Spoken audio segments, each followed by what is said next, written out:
Nurse and Army veteran Erin Marie Olszewski. Erin, welcome to the show.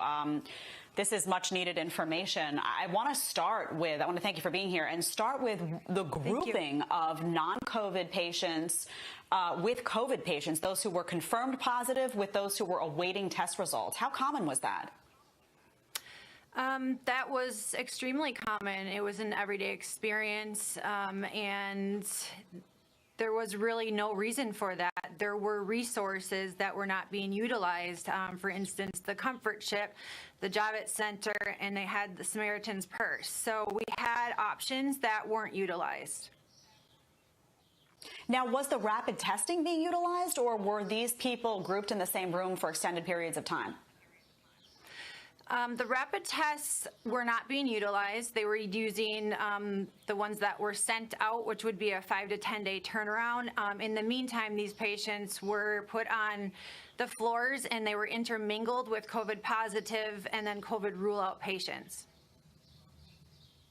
Now, I want to address the COVID positive patients and the treatment mechanisms.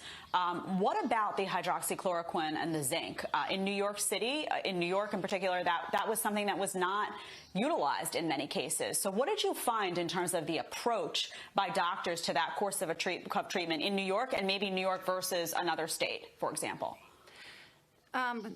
So in New York, the doctors were not able to prescribe the hydroxychloroquine, and the main treatment in New York City in Elmhurst Hospital was to essentially put these patients on a vent.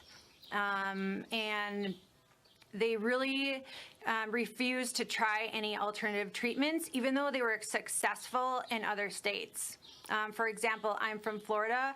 My hospital was successfully treating patients with the hydroxychloroquine and the zinc with a completely different number of deaths. So what's interesting to me about this is, having lived through this in New York City, all we heard about was more ventilators, the need for ventilators, as if ventilators was somehow going to be a cure for many people. And what you actually found was that the ventilator oftentimes contributed to the deaths of many of these people. That's being alleged by a lot of doctors now. So why ventilators as a go-to? I think early on, and this is my opinion, Governor Cuomo requested all these vents, 30,000 vents back in March. How he knew that we would need 30,000 vents beats me. All I know is I feel that they felt the need to use them in order to be correct and not look bad. Yeah, some of what you revealed here is really telling, particularly that grouping, that initial grouping of people awaiting results and those who already had a positive result. This seems to anyone with common sense, there's no easier way to spread the infection than to do that. So thank you so much for being here and shedding light on some of these things. People have been very curious about what's actually been going on the inside. So thanks for showing us. Thank you so much for having me.